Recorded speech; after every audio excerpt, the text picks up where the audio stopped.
성경 말씀 공독하겠습니다. 오늘 말씀은 마태복음 10장 34절부터 39절까지 말씀입니다.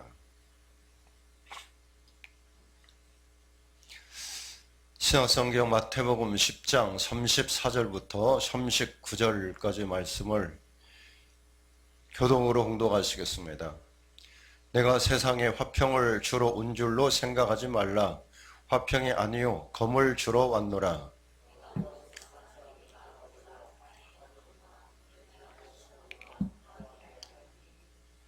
사람의 원수가 자기 집안 식구리라.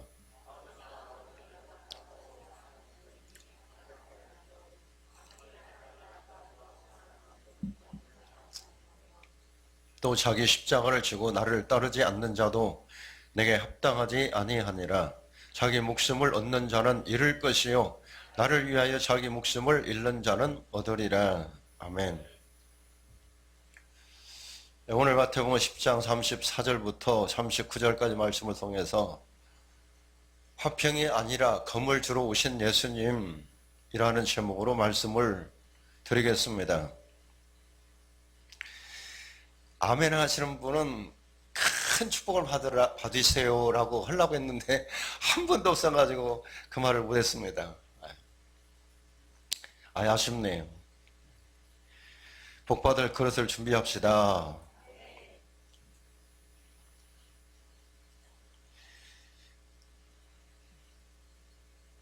난 성경 말씀 있는 그대로 제목을 했을 뿐이에요. 내가 그냥 제목을 내 생각대로 친 것이 아니라 성경 말씀 있는 그대로. 그리고 이 말씀 누구 말씀이에요? 예수님 말씀이죠. 그러니까 아멘으로 받으면 복이 될 줄로 믿습니다. 또 아멘으로 받아야 되고. 자, 오늘 말씀도 복음으로 인하여 받게 되는 핍박에 대한 말씀입니다. 그리고 오늘 말씀을 잘못 이해를 하면 예수님에 대해서 그리고 우리 기독교 신앙에 대해서 오해할 수가 있는 그런 말씀으로서 올바른 해석과 이해가 필요한 말씀이라고 생각이 듭니다. 그래서 한 구절씩 또 해석하고 이해하고 묵상하면서 주시는 교훈과 메시지가 무엇인가 우리가 살펴보면서 은혜 받고 교훈받는 귀한 시간 되고 복된 심령들 되시기를 주님의 이름으로 축원합니다. 자, 34절부터 36절을 다시 한번 읽어보겠습니다. 시작. 내가 세상에 화평을 주러 온 줄로 생각하지 말라. 화평이 아니요 검을 주러 왔노라. 내가 온 것은 사람이 그 아버지와 딸이 어머니와 며느리가 시어머니와 불화하게 하려 함이니 사람의 원수가 자기 집안 식구리라. 아멘. 예수님께서는 세상에 화평을 주러 온 것이 아니요 검을 주러 왔다라고 말씀하시면서 아버지와 아들이 또 어머니와 딸이 시어머니와 며느리가 서로 불화하게 하려 하며 자기 집안 식구들끼리 서로 원수가 되게 하려 왔다고 말씀을 하고 계십니다. 지금 예수께서는 전혀 뜻밖의 말씀을 하고 계시고 또 우리가 알고 있는 상식을 완전히 깨트리는 말씀을 하고 계시는 것을 우리가 알 수가 있습니다. 왜냐? 하나님의 아들이신 예수님께서 인간의 몸으로 이 땅에 오신 것은 우리를 죄에서 구원하려 하시며 죄로 인해서 하나님과 원수된 우리를 하나님과 화목하게 하고 화평하게 하러 오셨고 또 이 땅에 평화를 주러 오신 분이라고 알고 있기 때문입니다. 누가복음 2장 14절에 보면 예수님께서 탄생하셨을 때 천군 천사들이 하나님을 찬양할 때 뭐라고 하면서 찬양했습니까? 지극히 높은 곳에 하나님께 영광이요 땅에서는 하나님이 기뻐하시는 사람들 중에 평화로다라고 그렇게 찬송을 했습니다. 예수님이 이 땅에 오심으로써 하나님께 영광이 되고 또 땅에 있는 우리 인간들에게는 평화가 임하게 됐다. 예수님께서는 하나님 아버지께 영광을 돌리고 또 우리 인간들에게 평화를 주러 이 땅에 오셨다. 그런 말씀 아니겠습니까? 요한복음 14장 27절에도 보면 예수님이 제자들에게 말씀하셨습니다. 평화를 너에게 끼치노니 곧 나의 평화를 너희에게 주노라 라고 말씀을 하셨습니다. 요한복음 20장 19절에 보면 부활하신 예수님께서 제자들에게 오셨죠. 숨어서 떨고 있는 제자들에게 오셔서 뭐라고 말씀하셨습니까? 너에게 평강이 있을지어다.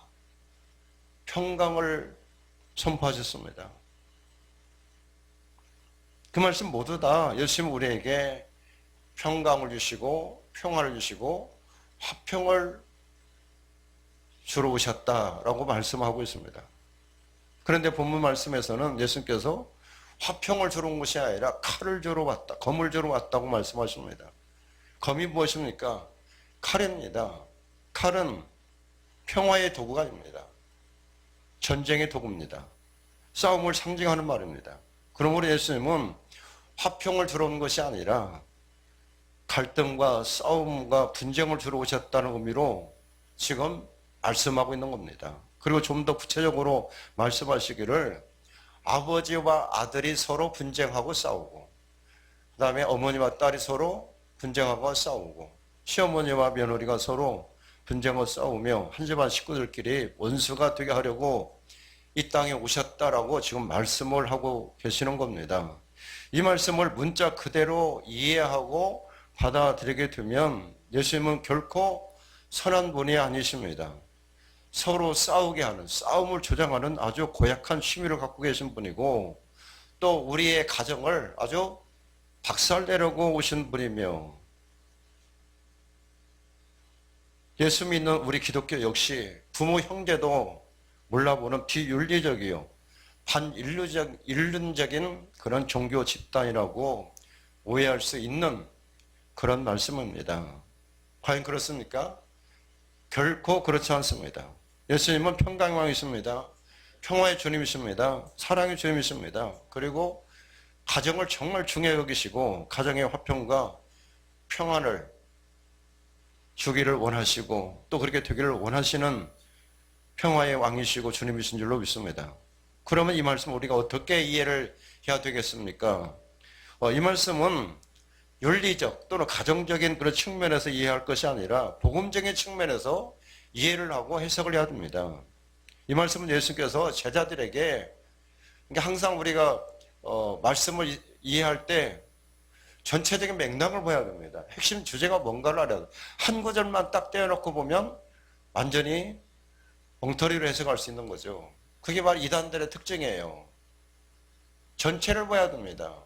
핵심 주제를 봐야 됩니다. 이 말씀은 어떤 상황에서 주신 말씀입니까? 제자들에게 전도 여행을 하라고 전대 사명을 주시면서 제자들을 전도하라고 파송하시면서 주신 말씀입니다.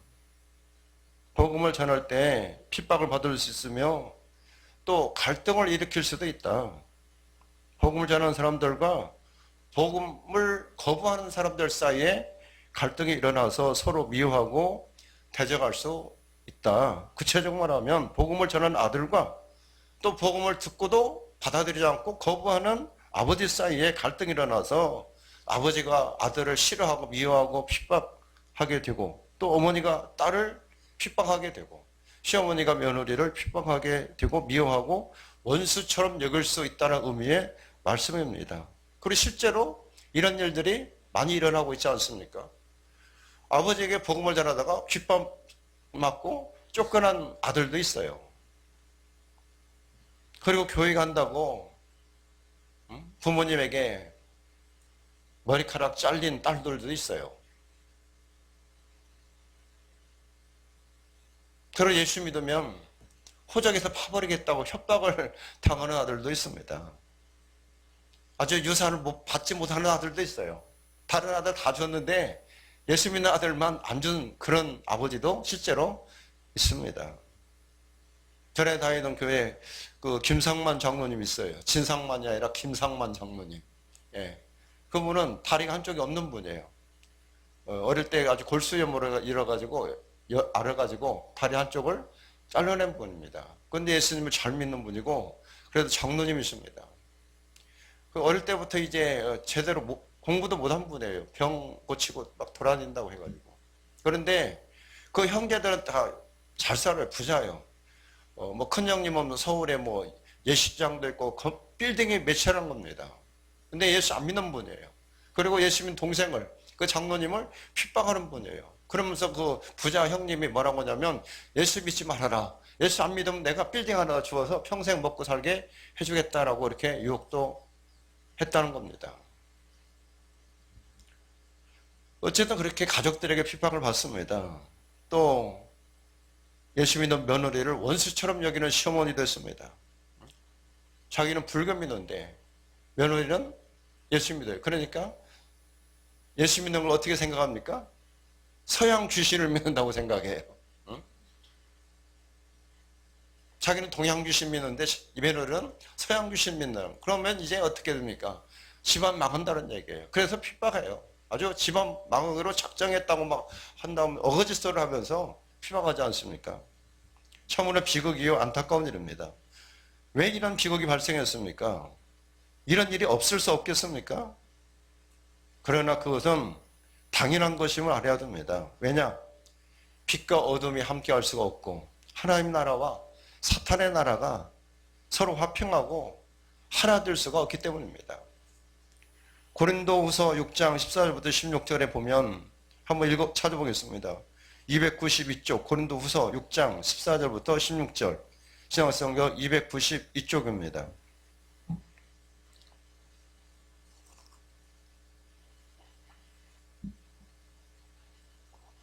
신약성경 292쪽 고린도후서 6장 14절부터 16절 자 읽어보겠습니다. 너희는 믿지 않는 자와 멍에를 함께 매지 말라. 의와 불법이 어찌 함께하며 빛과 어둠이 어찌 사귀며 그리스도와 벨리알이 어찌 조화되며 믿는 자와 믿지 않는 자가 어찌 상관하며 하나님의 성전과 우상이 어찌 일치되리요. 우리는 살아계신 하나님의 성전이라. 여기까지만. 믿지 않는 자와 멍에를 함께 하지 말라. 믿지 않는 사람들과 함께 연합할 수가 없고 하나가 될 수 없다는 그런 말씀입니다. 그렇습니다. 우리 그리스도는 의인입니다. 빛에 속한 사람들입니다. 예수 그리스도의 백성들이고 하나님의 백성이며 하나님의 성전입니다. 반면에 믿지 않는 사람들은 어떤 사람들입니까? 불법에 속한 사람들입니다. 어둠에 속한 사람들입니다. 사탄의 백성들입니다. 우상을 섬기는 자들이기 때문에 예수 믿는 우리들과 불신자들은 결코 조화가 될 수가 없고 하나를 이룰 수가 없고 서로 화평할 수가 없는 것입니다. 그것은 너무나도 당연한 거예요. 요한복음 15장 19절에서도 보면 예수님께서 제자들에게 말씀하시기를 너희가 세상에 속하였으면 세상이 자기의 것을 사랑할 것이나 너희는 세상에 속한 자가 아니요 도리어 내가 너희를 세상에서 택하였기 때문에 세상이 너희를 미워하느니라 라고 말씀을 하셨습니다. 그렇습니다. 우리는 세상에 속한 사람이 아니요 하늘에 속한 사람들이고 하나님의 백성들입니다. 그리고 불신자들은 세상에 속한 사람들이고 어둠에 속한 사람들이고 이 어두운 세상의 주관자인 사탄에 속한 사람들이고 사탄의 백성들입니다. 그러므로 세상에 속하였고 사탄의 백성들인 불신자들이 하늘에 속하였고 하나의 백성인 우리 그리스도인들을 미워하고 핍박할 수밖에 없는 것이고 우리는 불신자들에게 미움을 당하고 핍박을 받는 것은 너무나도 당연한 겁니다. 비록 육신적으로는 부모 자식의 관계요 피를 나눈 형제들이요 한 가족이라 할지라도 영적으로 본다면 불신자들은 어둠에 속한 사람들이고 사탄의 백성들입니다. 그러므로 하나님의 백성인 우리 그리스도인들을 싫어하고 미워하며 핍박하게 되었습니다. 복음을 전하며 신앙생활하는 것은 영적인 전쟁입니다. 하나님의 나라와 사탄의 나라 간의 싸움이요 전쟁이기 때문에 결코 평화가 있을 수가 없고 피 흘리는 싸움이 일어날 수밖에 없다는 것을 우리가 명심을 해야 될 줄로 믿습니다. 그러므로 우리는 복음으로 인한 세상의 핍박을 두려워하지 말아야 됩니다. 사탄과의 갈등이나 싸움을 두려워하지 말아야 됩니다.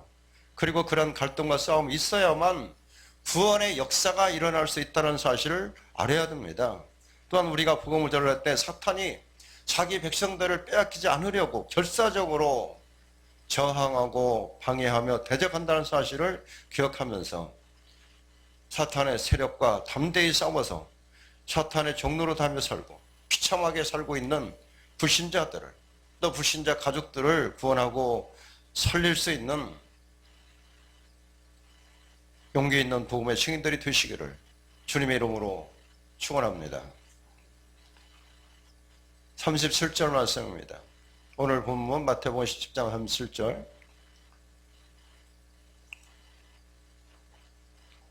읽어보겠습니다. 아버지나 어머니를 나보다 더 사랑하는 자는 내게 합당하지 아니하고 아들이나 딸을 나보다 더 사랑하는 자도 내게 합당하지 아니하며. 아멘. 복음을 위해서는 가족의 반대와 핍박을 받을 각오를 해야 되고, 그리고 문자 그대로 자기 부모, 자식보다 예수님을 더 사랑해야만 진정한 예수님의 제자가 될 수 있다는 내용의 말씀입니다. 그렇습니다. 예수 믿고 구원받기 위해서는 가족들의 반대와 핍박을 각오할 뿐만 아니라 감당하고 또 이길 수 있어야 되는 것입니다. 우리 주위에 보면 실제로 부모, 형제 또 가족들의 반대로 인하여서 예수 믿는 것을 꺼려하며 하나님 앞에 나오지 못한 사람들이 더러 있음을 우리가 알 수가 있습니다. 특별히 효자 아들 중에 그런 사람이 많아요. 효자 아들 중에서.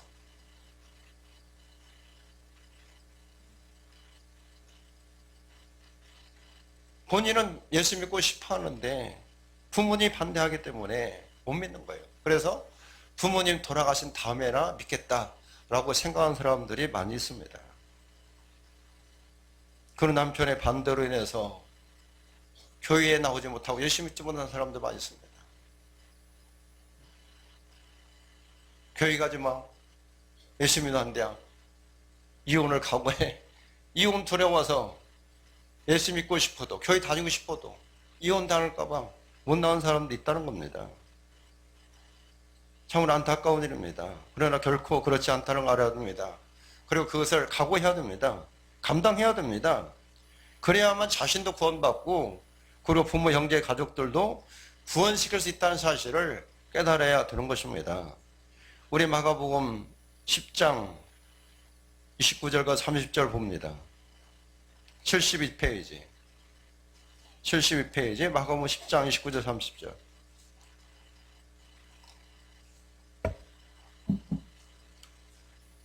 읽어보겠습니다. 시작. 예수께서 이르시되 내가 진실로 너희에게 이르노니 나와 복음을 위하여 집이나 형제나 자매나 어머니나 아버지나 자식이나 전토를 벌인 자는 현세에 있어 집과 형제와 자매와 어머니와 자식과 전토를 100배나 받되 박해를 겸하여 받고 내세 영생을 받지 못할 자가 없느니라. 아멘. 부모, 형제, 자식들 다 버려라. 그러면 100배로 받는다라고 말씀하고 있습니다. 전토뿐만 아니라 부모, 자식, 형제, 가족도 버리라고 했습니다. 그러면 100배로 받는다고 말씀하고 있습니다. 주님을 위해서, 복음을 위해서 포기하고 핍박받을 때 100배짜리 부모, 자식, 가족을 받게 된다는 겁니다. 즉 예수 믿는 부모와 예수 믿는 자녀, 예수 믿는 형제, 가족을 얻게 된다는 그런 말씀입니다. 핍박받을 각오하고 감당하며 극복하고 예수 믿는 사람은 결국 자기 자신뿐만 아니라 가족 모두를 다 구원시키는 겁니다. 그러나 핍박이 두려워서 예수 믿는 것을 포기한 사람은 자기도 구원받지 못할 뿐만 아니라 결국 가족들도 다 구원시키지 못하고 멸망에 이르게 하는 것이라는 것을 명심해야 되는 겁니다. 주님의 말씀 그대로 이루어지는 믿습니다. 정말 자기 자신뿐만 아니라 가족을 구원시키기 원한다면 가족을 포기해야 됩니다. 핍박을 받아야 됩니다. 그리 할 때 주님께서 말씀하신 대로 이루어질 수 있습니다. 예수 믿는 부모, 예수 믿는 형제, 예수 믿는 자식 100배짜리 아닙니까? 100배짜리만 되겠습니까? 1000배, 10,000배짜리죠. 지옥 갈 부모인데 구원받고 천국 갈 부모가 됐으니 1000배, 10,000배짜리 부모가 된 거 아닙니까? 핍박을 받아야, 버려야 그런 축복을 받는다는 말씀입니다. 그리고 가족들에게 복음을 전할 때도 역시 핍박을 받을 각오를 해야 됩니다. 가족을 잃어버릴 각오를 해야 된다 이 말씀입니다. 그렇지 않고 잃어버릴까 염려해서 잃어버리지 않으려고 또 핍박을 두려워해서 복음을 전하지 않으면 결코 구원시킬 수가 없습니다. 제가 아는 장로님들 중에 여러 사람이 부모와의 관계 깨트리지 않으려고 불편한 관계 안 만들려고 전하지 않아가지고 지옥으로 보내는 장로님들도 여럿 있어요. 부모님 싫어한다고 안절한 거예요. 불편한 관계 만들지 않으려고. 부모 자식 간에 그런 관계, 좋은 관계 안 깨트리려고, 안 잃어버리려고. 버리지 못함으로 결국 구원시키지 못하고 지옥으로 보내드린 장로님들이 여럿입니다. 그걸 어떻게 감당하려고 하는지 모르겠어요.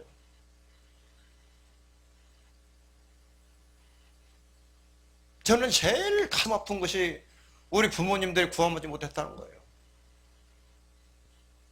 제가 예수 믿기 전에 다 돌아가셨기 때문에 복음을 전할 수가 없었죠. 그래서 너무나도 아쉬워요.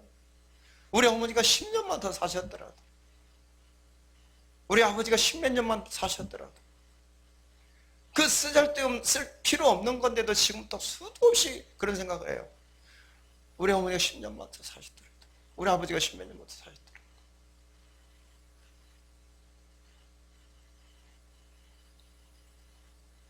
일부러 정말 그 생각 안 하려고 막 몸부리쳐요.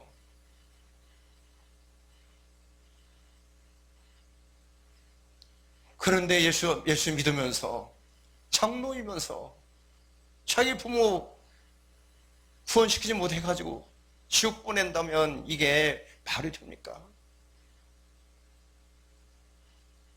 그래가지고 좀 미움 좀 안 받으려고, 핍박 안 받으려고 전하지 않고 지옥 보낸다, 말이 됩니까 이게? 그 죄값을 어떻게 받으려고? 반대로 핍박 받을 각오하면 구원시킵니다. 구원시켜요. 핍박 없이 영광 없다는 사실을 명심하시기 바랍니다. 그리고 사람의 생명은 천하보다 귀합니다. 그 귀한 영혼을 구원하기 위해서는 반드시 대가지불이 필요한 겁니다. 엄청난 대가지불 할 각오가 되어 있어야 돼요. 결코 거저 시켜둘 수 없는 것입니다. 핍박을 각오하고 복음을 전하며 담대히 복음을 전해서 살아가는 가족들 모두 다 구원시킬 수 있는 복음의 증인들 되시기를 주님의 이름으로 축원합니다. 그리고 이 말씀의 또 다른 의미는 자기 부모, 형제, 가족보다 예수님을 더 사랑해야 예수님께 합당하다. 즉 예수님의 진정한 제자라고 인정받을 수 있다는 그런 말씀입니다. 이 말씀과 같은 의미의 말씀이 누가복음 14장 26절에 나와 있는데, 누가복음 14장 26절에 보면 예수님이 말씀하시기를 무릇 내게 오는 자가 자기 부모와 처자와 형제와 자매와 더욱이 자기 목숨까지 미워하지 아니하면 능히 내 제자가 되지 못한다라고 말씀을 하셨습니다. 그 말씀은 실제로 자기 부모나 형제나 자식을 미워하는 말씀 아닙니다. 자기 부모, 형제를 예수님부터 더 사랑하면 안 된다. 예수님을 가장 사랑해야만 진정한 예수님의 제자라고 인정받을 수 있다는 그런 의미의 말씀입니다. 그렇습니다. 예수님의 제자요, 예수님의 백성이 되려면 예수님을 가장 존귀하게 여기고 예수님을 가장 사랑해야 될 줄로 믿습니다. 예수님은 우리의 창조자십니다. 왕이십니다. 주님이십니다. 그뿐만 아니라 당신의 목숨을 바쳐서 우리를 사랑하시고 구원하신 구원자십니다. 그래서 결코 주님을 위해서 목숨 바치라는 요구가, 그 말씀이 결코 지나친 요구가 아니라 당연한 요구라는 것을 우리가 알아야 되는 겁니다. 그리고 특정한 사람에게만 해당되는 말씀이 아니라 구원받은 모든 그리스도인들에게 해당되는 말씀이라는 것을 명심을 해야 됩니다.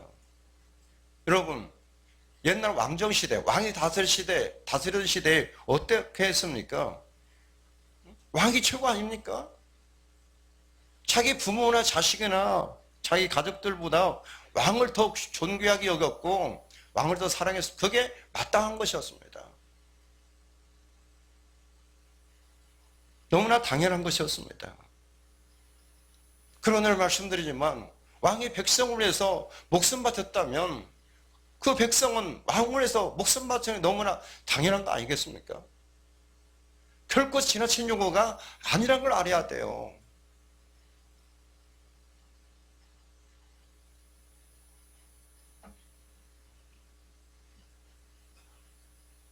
예수님은 우리의 창조자십니다. 왕이시오 주님이십니다.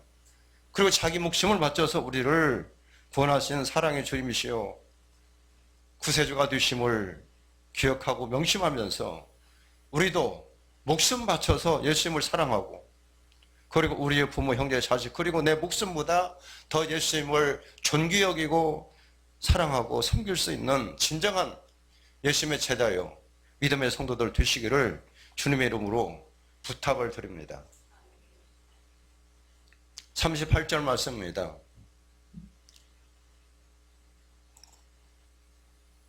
마태복음 10장 38절 말씀입니다. 읽어보겠습니다. 또 자기 십자가를 지고 나를 따르지 않는 자도 내게 합당하지 아니하니라. 아멘. 예수님의 진정한 제자라면 예수님과 복음을 해서 자기 목숨을 걸고 예수님을 따르며 예수님을 섬길 수 있어야 한다는 그런 내용의 말씀입니다. 잘 아시겠지만 자기 십자가를 지고 예수님을 따른다는 것은 죽을 각오하고 예수님을 따르고 섬긴다는 그런 뜻입니다. 예수님과 복음을 해서 약간의 고난을 당한다는 것이 아니라 죽을 각오하고 따르는 것이고 목숨 바쳐서 주님과 복음을 해서 충성하고 섬기는 것을 지금 말하고 있는 것입니다. 잘 아시겠지만 자기 십자가를 진다는 말은 곧 죽으러 간다는 겁니다. 그냥 조금 어려움 당하고 고난 당한 것이 아니라 죽으러 간다는 거예요. 죽으러 간다.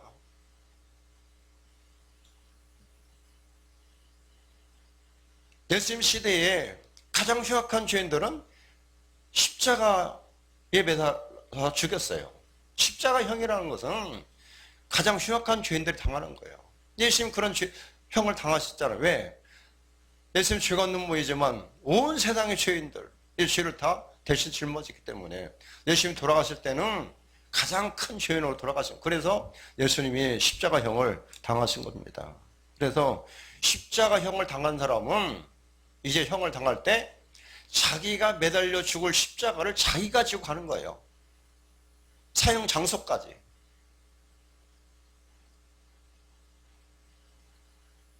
그 시내를 사람들 있는 데를 통과하잖아요.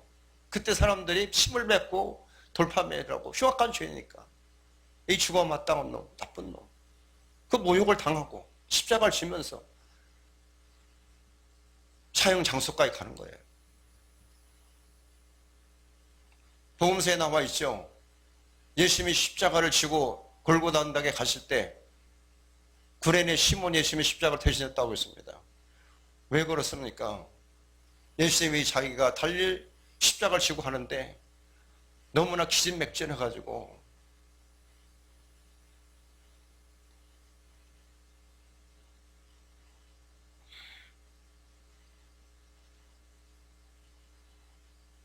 한 걸음 가다가 쓰러지고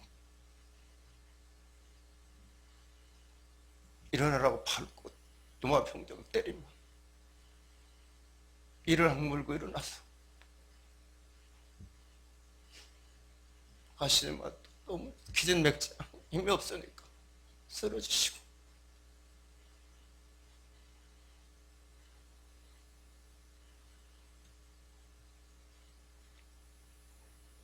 그래서 도저히 안 되게 생겼으니까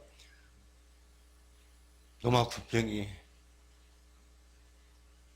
지나간 사람 하나 붙잡아가지고 예수님의 십자가를 대신 지고 가게 한 겁니다.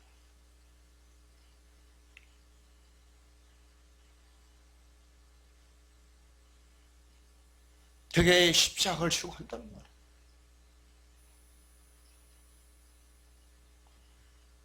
그러므로 본문에서 예수님 말씀하신 자기 십자가를 지고 예수님을 따르지 않는 자는 내게 합당하지 않는다는 말씀은 목숨 걸고 예수님을 따르지 않는 사람은 예수님의 진정한 제자가 되지 못한다는 말씀이에요. 예수님이 진정한 제자라고 인정받기를 원한다면 죽을 각오하고 예수님을 따르고 섬겨야 한다는 그런 말씀입니다. 굉장히 부담되는 말씀이라고 생각하겠지만 초대교회 당시 수많은 그리스도인들이 이 말씀대로 순종했습니다. 정말 목숨 걸고 예수님을 믿었습니다. 예수 믿는다는 이유 하나만으로 수많은 성도들이 목숨을 잃었습니다. 십자가 매달려 죽었습니다. 사자밥이 됐습니다. 불에 태워 죽음을 당했습니다. 주님을 위해서, 복음을 위해서 기꺼이 목숨을 바쳤습니다. 우리는 이 말씀을 기억하면서 오늘 우리 자신들의 믿음에 대해서 진지하게 생각해 볼 필요가 있는 줄로 믿습니다. 정말 예수님께서 나를 진정한 제자라고 인정하실 것인가?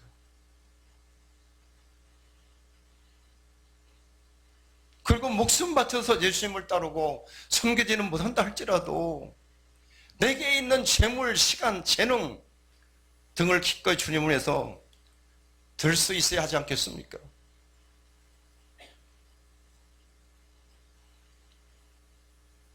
주일성수 하나 제대로 못하고 11조 생활 하나 제대로 못하는 나를 향해서 주님은 예수님의 제자라고 인정하시겠습니까?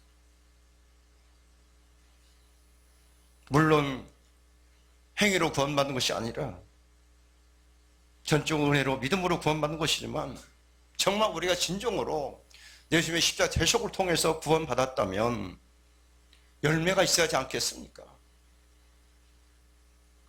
입으로만 예수님을 주님이라고 부르며 말로만 구원받았다, 말로만 구원의 확신이 있다고 한다면 과연 주님께서 진정한 믿음이라고 인정하시겠습니까?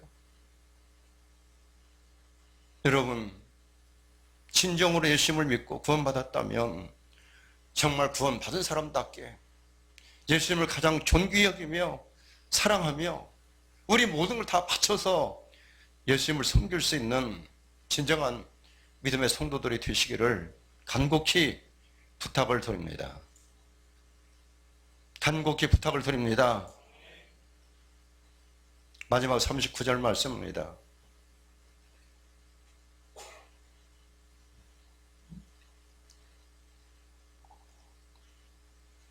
같이 봅니다. 자기 목숨을 얻는 자는 잃을 것이요 나를 위하여 자기 목숨을 잃는 자는 얻으리라. 아멘. 자기 목숨을 잃는 것 두려워서 주님을 따르지 않으면 영생을 얻게 되지 못하지만, 영생 얻지 못하게 되지만 복음을 잃어버릴 각오하고 예수님을 따르면 영생을 얻게 된다는 그런 말씀입니다. 잘 아시겠지만 예수님 시대나 초대교회 시대에는 핍박 시대였습니다. 예수 믿는다는 이유 하나만으로 집안에서 쫓겨났습니다. 그 사회에서 매장당했습니다. 감옥에 갇히고 매맞고 죽기도 하였습니다. 예수 믿는다는 이유 하나만으로. 그래서 아무나 예수 믿지 않았습니다. 정말 구원의 중요성을 알고 영생의 소중함을 아는 사람만 믿었습니다. 그리고 수많은 사람들이 핍박을 두려워하고 자기 목숨을 잃을까 두려워하고 자기 재산 잃어볼까 두려워하고 손해볼까 두려워해서 예수 믿지 않았습니다. 그리고 멸망당했습니다. 그러나 그 속에서도 정말 구원의 소중함, 영생의 소중함을 알고 사모하는 사람은 핍박을 각오하고 목숨벌이를 각오하고 예수 믿었고 결국 영생 얻었습니다. 그리고 지금도 그런 사람도 있습니다. 지금도 예수 믿으면 감옥에 가두고 죽이는 회교 국가에서 예수 믿는 사람들이 있습니다. 그리고 오직 김일성만 신인하고 하는 북한에서도 예수 믿는 것이 발각되고 들통나면 죽거나 평생 노동교화소에 가서 죽도록 고생해야 된다고 알면서도 예수 믿는 사람이 있습니다. 그리고 예수 믿는다는 이유로 발각이 돼가지고 죽임당하는 사람도 있고 노동교화소에서 죽도록 고생하며 핍박당한 사람도 있습니다. 정말 그 속에서 예수 믿는 사람들은 그야말로 목숨 걸고 믿었으며 예수 믿는다는 이유 하나로 목숨을 잃기도 하였습니다. 그러나 그들은 예수의 말씀대로 육신의 생명은 잃었지만 영원한 생명을 얻은 줄로 믿습니다. 이러한 믿음이 진정한 믿음이요, 이런 사람들이 진정한 그리스도인들이 아니겠습니까? 오늘 우리는 어떠합니까? 많은 사람들이 목숨을 잃는 것은 고사하고 조그만 손해를 당하는 것도 싫어합니다. 신앙생활 하면서 당하는 조그만 시련, 조그만 고난도 감당 못하고 원망하고 불평합니다. 조금도 손해보지 않고 조금도 고난당하지 않고 편하게만 믿고 영광 얻으려 합니다. 과연 예수님이 제대로 할 수 있겠습니까? 나를 위해서 자기 목숨을 잃어버리지 않는 내 제자가 되지 못한다는 주님의 말씀에 비추어봐서 합당합니까?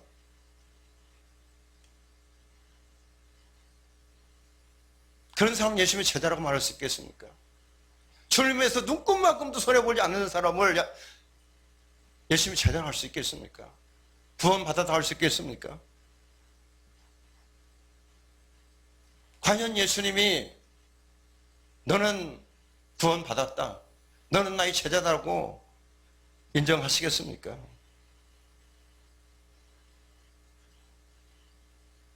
여러분, 늘 말씀드리지만 진정한 믿음이 란 무엇인가를 다시 한번 진지하게 생각해 보시기 바랍니다.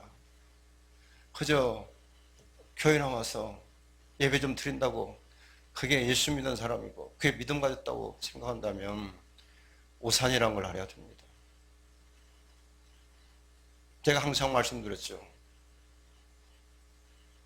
내가 예수님을 압니다, 그걸로 되는 건 아니다. 정말 중요한 것은 예수님께서 내가 너를 잘한다, 그것이 중요한 겁니다.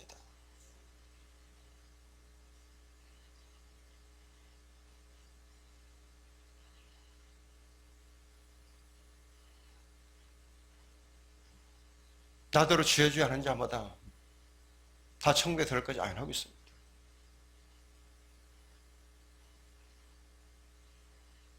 그냥 교회 나와서 예수 주님을 한다고 다 구원받은 사람이요, 예수님 진정한 제자를 할 수 없다는 겁니다.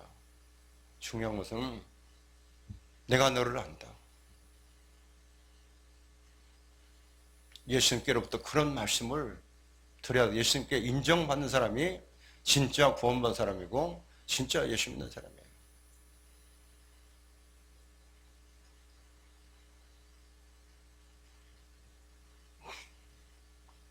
자기 십자가를 지고 예수님을 따르는 자만이 예수님께 합당하다는 말씀을 기억하시기 바랍니다. 그리고 정말 당신의 목숨을 바쳐서 나를 구원하시고 나를 사랑하신 그 예수님의 구원의 은혜와 사랑을 기억하면서 우리도 주님과 복음을 해서 목숨 바쳐서 헌신하고 충성할 수 있는 진정한 그리스도인들이 되시고 예수님의 제자가 되시기를 주님의 이름으로 축원합니다.